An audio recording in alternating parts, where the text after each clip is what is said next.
Assalamualaikum warahmatullahi wabarakatuh. Waalaikumsalam warahmatullahi wabarakatuh. Alhamdulillahirrahmanirrahim.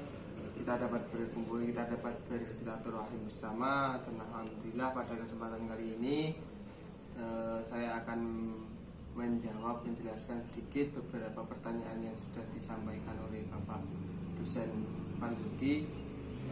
Ada 5 pertanyaan. Yang pertama adalah jelaskan pengertian filologi Islam. Filologi Islam, kata filologi itu sendiri berasal dari 2 kata, yakni philos dan juga logos. Philos ini berasal dari bahasa Yunani ya, yang artinya adalah cinta. Logos ini artinya ilmu. Sedangkan Islam, bila kita maknai secara bahasa, berarti Islam itu selamat. Bila kita rangkai beberapa istilah tersebut dapat disederhanakan seperti ini. Filologi itu berarti ilmu yang mempelajari tentang masalah kecintaan kita yang dalam belajar. Jadi ilmu tentang tulisan tangan ataupun naskah. Dengan secara istilah, filologi Islam ini berarti ilmu yang mempelajari tentang tulisan tangan ataupun naskah yang didalami karena usianya sudah sangat tua, yakni berkisar 50 tahun atau lebih. Dan untuk mendalami suatu lafaz ataupun kalimah dari segi keotentikannya ataupun dari segi keutamaan teks tulisan. Terus selain itu, filologi hal ini disebabkan karena sudah tuanya usia teks tersebut. Itu merupakan pengertian filologi Islam. Terus pertanyaan yang kedua adalah unsur dalam filologi Islam. Ada 3 unsur dalam filologi Islam. Itu yang pertama adalah kritik teks. Di sini kritik teks bukan kita maknai sebagai kita memberikan masukan ataupun kita menghujat ataupun kita menghina suatu teks, tetapi bukan seperti itu maksud kritik teks.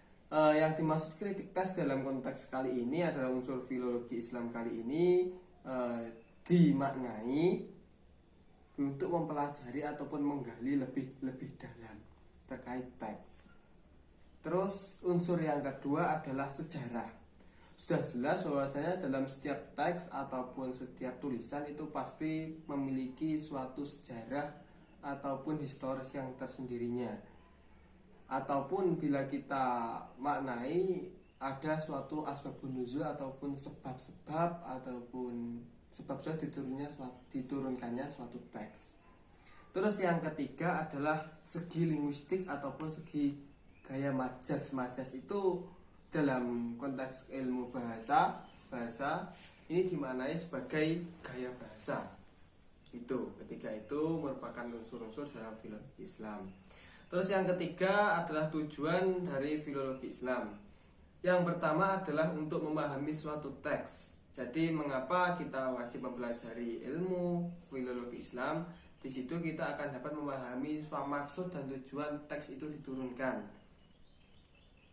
Terus yang kedua adalah menggali suatu kebudayaan ataupun sejarah ataupun hikmah yang terjadi di masa lampau, dan itu sangat bermanfaat kita alami, sangat bermanfaat kita jalani pada kehidupan sekarang ataupun kehidupan yang akan datang. Jadi maksud dari tujuan dari filologi Islam, poin yang kedua adalah kita mengambil suatu hikmah ataupun ibrah dari peristiwa yang terjadi di masa lampau.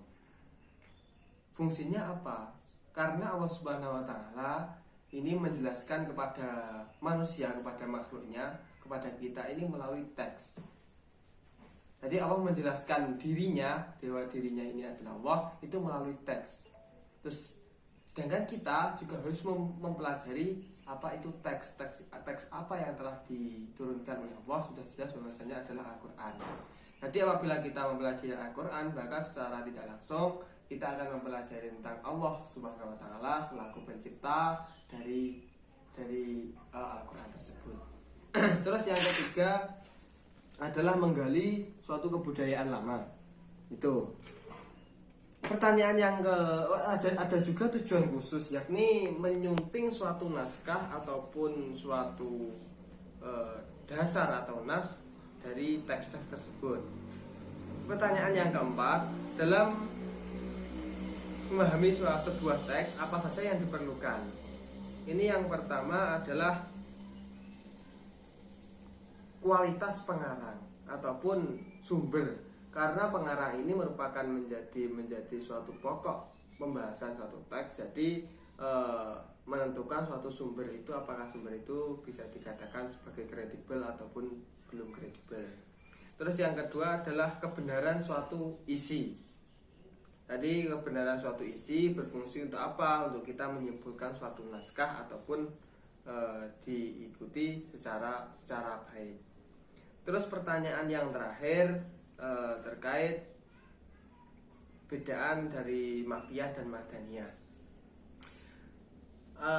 Al-Quran itu diturunkan kepada kita itu ini sebagai pedoman khususnya, selain pedoman juga sebagai obat, juga sebagai ilmu, sebagai al-faruq, pencipta, pembeda dan lain sebagainya. Secara ada suatu dari segi sudut pandang, dari segi klasifikasi ini dibedakan menjadi dua. Ini dari segi tempat diturunkannya ayat Al-Quran. Ada dua klasifikasi bila kita lihat dari segi tempat diturunkannya ayat Al-Quran. Yang pertama adalah dari segi Makkiyah. Karena kalau dari segi Makkiyah ini sudah jelas bahwasanya ayat Al-Quran tersebut diturunkan pada saat Nabi Muhammad hidup di Makkah. Dan ciri-cirinya apa? Ciri-ciri ayat-ayat Makkiyah ini suratnya biasanya ayatnya bersifat pendek dan sifatnya adalah umum, ditandai dengan kata ya ayyuhan nasu biasanya. Di situ terkandung makna bahwasanya yang dituju ataupun yang menjadi sasaran terkait pembahasan dari ayat Al-Quran itu adalah bukan terkhusus kepada salah satu golongan, tetapi menyeluruh kepada semua manusia. Jadi maka dari itu Allah Subhanahu wa taala menurunkan surat Makkiyah ini ditandai dengan salah satu tandanya adalah diawali dengan kata ya ayyuhan nasu. Karena apa? Karena kondisi Makkah pada saat itu sudah sangat, bila kita katakan jahiliyah. Jadi jahiliyah itu bukan berarti bodoh, bukan, tetapi mundurnya suatu peradaban bila dibandingkan dengan peradaban yang lain seperti Mesir, Yunani ataupun Persia dan lain sebagainya. Bangsa Arab pada saat itu berada dalam peradaban yang sangat terbelakang. Maka dari itu bila disampaikan dengan diturunkan dengan kata ya ayyuhalladzina amanu, maka tidak ada orang-orang penduduk Arab yang akan masuk Islam, karena yang dinas oleh Allah adalah orang-orang mukmin. Dan sedangkan mereka kan karena pada saat itu menjadi masa awal berkembangnya Islam, syiar Islam di Makkah. Jadi Allah Subhanahu wa taala menggunakan kata ya ayyuhan nasu untuk agar para penduduk Arab ini, baik yang muslim maupun non muslim, ini juga merasa bahwa dirinya ini yang menjadi sasaran Allah terkait hidayah maupun ancaman dari Allah. Terus yang kedua adalah Madaniyah. Sudah jelas bahwasanya Madaniyah ini merupakan tempat Nabi Muhammad setelah hijrah dari Makkah. Meskipun sebelumnya hijrah ke Ethiopia ataupun Habasah, tetapi puncak peradaban Islam pada saat Nabi Muhammad masih hidup itu berada di Madinah. Dan itu sangat lama bila dibandingkan dengan di Makkah. Nabi Muhammad menjalankan sebuah kepemimpinan dalam Islam ini sangat lama di Madinah, yakni 13 tahun. Kalaupun di Makkah itu berkisar 10 tahun. Nah, Ciri-ciri naskah ataupun ayat-ayat madaniyah ini sifatnya adalah terkhusus dan juga sudah menjadi berbobot yang lebih berat, jadi terkhusus untuk orang-orang mukmin, dan itu menjadi sifatnya adalah hal-hal yang sangat familiar, yang sangat besar pengaruhnya, sangat besar ajarannya, dan itu terkhusus kepada kaum mukmin.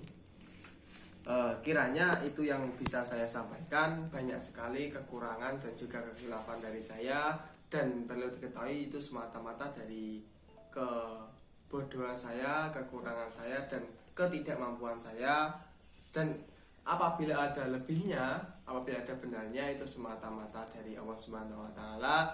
Saya ini belum bisa apa-apa dan masih belajar. Maka dari itu kritik dan juga saran sangat kami harapkan sebagai rasa sadar diri saya bahwasanya khususnya saya ini masih perlu belajar lagi. Kiranya itu yang dapat saya sampaikan. Saya akhiri, wallahul muwaffiq ila aqwamit thoriq. Wassalamualaikum warahmatullahi wabarakatuh.